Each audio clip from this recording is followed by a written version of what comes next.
Joint practice against the Panthers. People always ask the question, is it beneficial? It seems pretty obvious that it is beneficial. You don't want it to get out of control. There always seems to be a fight. There was a punch thrown already. A fight thrown in the practice today. It is interesting. I didn't see that. Already? Zach tweeted about it. Yeah. They just got off the bus. They're only doing one practice. Usually in these things, just like with Philadelphia next week, it's two. It's a little odd that they're doing the one. I wonder why. Why didn't they just go a day earlier? I don't have a great answer other than maybe they didn't want to do 2 this week and 2 next week. Yeah, I guess so. That's true. You don't usually do 2 joint practices. Yeah. So maybe they felt like they only needed the one day. Yeah. I don't know if Carolina's doing a one next week. I don't know. I haven't looked. Is Bryce Young expected to play in this game? Yeah, Canales said their starters are playing. Okay. He didn't say how much, but he said our starters are playing first 2 weeks. I'm fascinated by him going into the season to see how good he is because I think he's going to take a big jump. You and me are on the same page. Yeah, I'm really high on him. But I think there are a lot of benefits to this. First of all, you get sick of just messing with your own guys, and the practices are a little obviously you don't mess with the quarterbacks, but they're way more physical than when you're practicing against your own teammates. Well, you get more out of this than you do the preseason game because the starters are going. Mm-hmm. Right, yeah. And it's coaches will tell you it's a controlled environment. Yep. So you can throw the quarterback out there and know he's not going to get in danger, whereas in a game you can't really protect him, which is part of the reason I think Dillon and Kenny may participate today, but not tomorrow. Well, they are. Yeah. But not tomorrow because you can't protect him in a live game, obviously. Right. But you can sort of put guardrails on them for this. So, yeah, it's an opportunity for your ones to go against their ones. And, of course, there's a risk for injury. There is any time you put a helmet on. But you can just control the environment a little bit more than you can in actual games. So I know this has become more and more popular with NFL teams, these joint practices, and the coaches feel like they're very beneficial. And you get a lot out of them that you don't get. If you had to grade them, they would put this over the games, which I've always said on Monday. Even before all this came out, the next 2 weeks are huge for all these Shedeur, not just Shedeur, for all these guys. The next 2 weeks are going to go a long way in determining how the season at least starts. I won't say how the whole season goes, but how the season opens. And I want to these are good opportunities to see. We've talked so much about the quarterbacks, but there's a lot of other rookies on this team that I think we're all interested in trying to find out how good they are. The Browns fans are going to fall in love with Carson Schwetzinger when you see this dude play. He is a missile with a helmet. He plays with his hair on fire. He's 110 miles an hour every single play. I think he's a dude that fans are going to love this kid very quickly. Plays like JOK, but he's bigger. Yeah. Noticeably bigger. And you know who's the most excited person to be having a joint practices today? DeJuan Jones.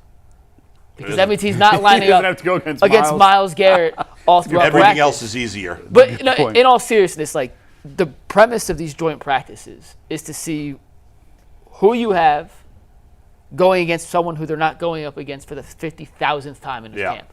At some point, Mason Graham versus Wyatt Teller, Joel Bitonio, and these simulated drills, you want to kill each other because you're constantly hitting each other, going up against each other, but B, you learn people's tendencies. You kind of know what to expect in certain drills. You can take half speed and go half-assed in certain situations because this isn't that important. They're focusing on something else. In these joint practices, you're trying to – it's like a real game scenario. We're going 100%. You don't want to be embarrassed. You don't want to be the person, the left tackle for Carolina today who's now saying, there's a chance that I might have some pretty terrible tape having to block Myles Garrett out. Pride comes on the line, and it's not a real game. But I do think it simulates as close to a real game as you can. And when they do the one-on-ones, and I'll go back and what happens in these one-on-ones doesn't indicate any future success or future failure. I'll go back to last year when they had the joint practice against Justin Jefferson and the Minnesota Vikings. And there were those 2 reps in the red zone of MJ completely putting the clamps on Justin Jefferson. And we were like, oh. That told you how meaningless those are. But obviously Jefferson went on to have an incredible season. MJ did not have a great season. Yeah. Those are the drills you kind of live for as a player. That's a chance to go one-on-one against their best. They say, F you, or look at me, look what I can do. Obviously, Justin Jefferson was not taking it as seriously as MJ Emerson. But for MJ, and I know he didn't have the season he wanted, but, that's a hell of a rep. And that's a hell of a play to have on tape that, once again, does not translate to the regular season. But you can go back and practice? Like, no, I'm saying this wrong. I'm saying this. You're grasping for straws No, here. no. He helped build his confidence, maybe. It didn't work out, but exactly. yeah, in the moment, it helped build his confidence. It could elevate you to a status mentally to where if I could do this against Justin Jefferson in a practice in a one-on-one, right. I should be able to carry that over into a game He got situation. too cocky off of now, that. it didn't work. Yeah, that yeah, situation obviously didn't pan out, but these joint practices are cool. They And are. we've They're learned good a lot opportunities. from It's really a them. shame that the whole Judkins situation, because I really thought he would hit the ground running. Yeah. You know, I was expecting him to have a monster season as a rookie. They were too. Yeah, and now it's just like, I like the other kid, but Samson? the backfield just kind of feels like nothing now. I would say see Mason Graham in live drills against another team's offensive line. And Fannin, I'm curious. Like the Browns have a lot of interesting rookies that have potential to be impact players right away. From Schlesinger, could have been Judkins, certainly Mason Graham. They're going to start 3 or 4 of them. Yeah, I mean, I Fannin think will get his 49 is gonna have opportunities. the biggest impact of all the rookies from the class. Like What's that? immediately. I think 49, Carson Schlesinger, I think he's going to have the biggest impact right away. He's good. He's good. Like, well, Yeah. he looks good is what we should say. I But mean, you talk to real quick, you talk to anyone in Berea, and Jason, Yeah. I'm sure you could attest to this, they freaking love this kid. yeah, well, Jason like- was just talking about Like, it. I mean, they can't sing his praises loudly enough, and they had opportunities to trade out of the 33rd pick. And they Right. rejected those trade calls. Yeah. And they took an off-ball linebacker with the first pick in the second round with an offense that has holes all over because they identified Carson Schlesinger as someone they thought they could help build a defense around. And it's early Now, they in don't camp. have a good track record of No, they don't. finding talent, but hopefully they'll finally get it right here. But I mean, ultimately, I expect, obviously not statistically because of the position he plays, but Mason Graham better make the biggest impact. Yeah. Yeah. He was drafted 5th overall. Yep. 4th? 5th? Fifth. He better make the biggest impact. It's just so hard to grade or to, Right, to right, watch. yes, Who's yes. watching the defensive tackle? But when the Browns are studying the film, Yeah. he better be making a big impact. Yeah. Because he was drafted 5th. Yeah. Not 33rd, not 35th, 5th. And when You're fans, expected to be a superstar. when fans go to look at the box score, you're not going to find them. No. So it's so hard. Right. In terms of the box score, you might see Schlesinger with 12 tackles, and you could hang your hat on that. But, you're going to see Mason Graham maybe with like 2 tackles or 3 tackles, and you're going to be like, what the hell did we draft him for? You know? We have to find as a society a better way, because people aren't ever going to like go as a whole society, big picture. They're not going to go back and watch the tape and study the offensive line. Like, it's just never going to happen. Defensive line, offensive line play. There has to be some sort of stat we could come up with to help quantify. In There just is. in a box score Pass in a box rush score win way. rate. It's too advanced.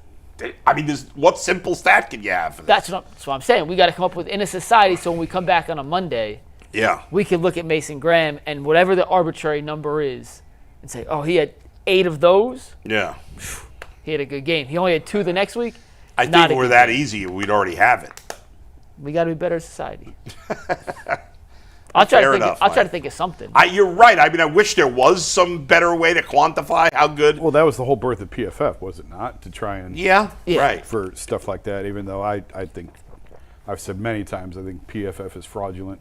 I don't think it's fraudulent. I think it's flawed, just like anything else. I think fraudulent's too strong. I think it has just like anything else, just like any other stat. There's strengths and weaknesses to it.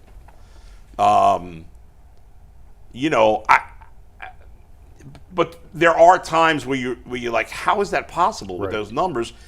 Maybe it's we're not paying close enough attention. I don't know. I will say, like, PFF is the reason I take a second look at Isaiah McGuire. I never would take another look at Okay, yeah, Isaiah right. McGuire, right? Right, like, right, I don't know. Because all we're doing, again, it goes back Yeah. to this defensive end. Are they getting after the quarterback? Yeah. And McGuire's big strength is against Setting the run. the edge, yeah. And so that's one of those things where when PFF grades him so highly, it's like, Yeah. okay, Oh. I want to watch Isaiah McGuire on this play Right. because what's he doing? Right. I don't pay any much attention to PFF in terms of the skill position players. But when it comes to defense and it comes to offensive linemen, there's not much to, unless you're going to watch every play in a game for all these other, like, if I'm going to say, oh, this offensive lineman's great, well, I don't know. I'm not watching other offensive linemen on other teams. How do I know how he stacks up? So, it's not perfect, Jason, But- I got a question for you real quick. Yeah. I was listening to Kevin Stefanski's press conference. So about a week ago, they did live tackling for the first time since he's been a head coach of this team. And he mentioned during his pre-practice press conference that this week 1 joint practice ahead of a week 1 preseason game is the first time that the Browns have done anything like this as well under his tenureship. What's just some of your thoughts on some of the new wrinkles that we have seen Kevin Stefanski's approach to going into his 5th season as the Browns head coach? Necessary and welcome changes. I thought last year was a country club environment. There was hardly any hitting. They were not ready for the start of the season. And as I talked to guys as last season went on and when things really unraveled, some of the players were very honest with me and said the Dallas game in particular, like, oh, we knew we were screwed going into that game. We knew we were not ready for that game. And it kind of went the way that we were anticipating it to go. So you have to play football to get ready to play football. You have to practice football. You have to practice tackling in order to tackle. So, he's been here for a while now, obviously. Year 6 for him? 5, 6? This is 6.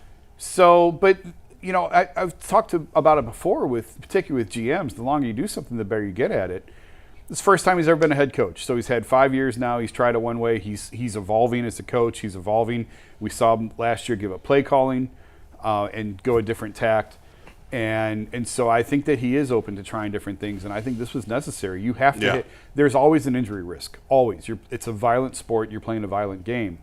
But you still have to prepare these guys for the road ahead. And last year I thought they did a poor job of preparing them. And I think they'll admit to you they did a poor job of preparing them. So get a little bit more physical this year. Tackle earlier on. Tackle here before game 1. It doesn't mean you're going to run them into the ground. We're not going back to 2-a-days with full pads, 6-hour practices or anything like that. But you've got to get these guys ready to play. And they didn't do that last year. It's odd that we're in our montage of pictures. We have pictures of him talking to Deshaun Watson, of all people. And Deshaun's there. Yeah, right. Like, now you show up. Yeah, right. And now we don't Are have those old pictures, or that's that's this old. year? That's all. That's Yeah, all. Well, right. it's from last year. Yeah, we don't That's have true. new But Deshaun was Deshaun's in Carolina. He went to Carolina. Yeah. Why? Couldn't be bothered last year when you were rehabbing, but now you want to be back. That's weird. To your point, and final thought on this, one of the good things about having a coach for a long time is that if they're good, they learn from their mistakes. Yep. Right? And so you have an opportunity to get better and grow. And Kevin Stefanski has that opportunity now. And you're right. I mean, I thought his camps were always kind of soft, but last year, by all accounts, it was a new level of softness. Yeah. And so he's And they had a lot of injuries last year early in camp. I think that's worth pointing out. And when I say the players knew they weren't ready, I think a lot of that goes back to they were installing a new offense. It was a disaster. and they didn't trust Watson. A lot of the guys. Yeah, I think that there was a lot of questions about Yeah. him. The offensive line play or the offensive line coach was not good. Yeah. So I just don't think that they were prepared going into the season for a variety of reasons. It wasn't just that they weren't hitting. Right. It's a lot deeper than that. Sure.